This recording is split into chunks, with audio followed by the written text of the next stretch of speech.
So in this video, I would like to cover the defining range, and it's not something I'd use too much, but it definitely has its place and its worth. I would like to say there are definitely more credible people than me to explain the defining range, but I will go through now how to use it and what it is.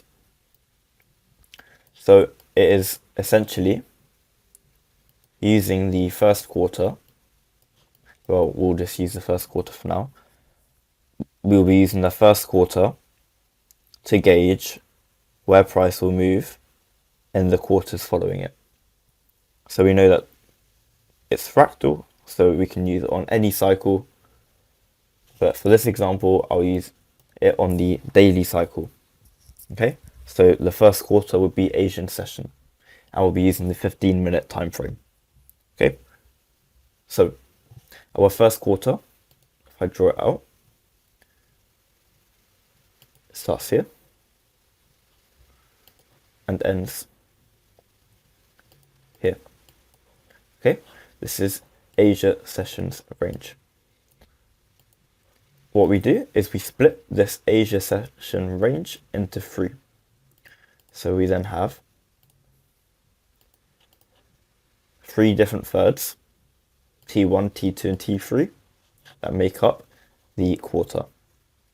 We will completely ignore the first quarter, or the first third, I mean, and then we will find the range between the second and third third.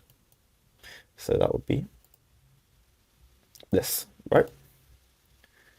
And we can have our standard deviations coming out of it. But this is going to be a dynamic area of support and resistance.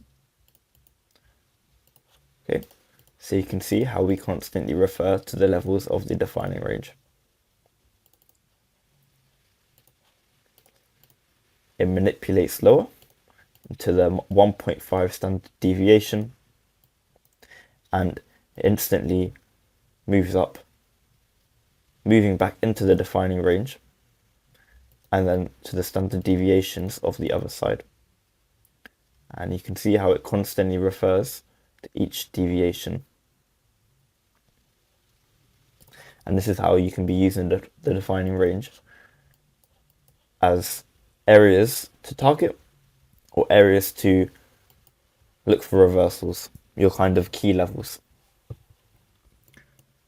And as I said, there's definitely better people to listen to when going into the defining range at a deeper level. But this should give you a good idea or a good foundation as to how to approach the defining range.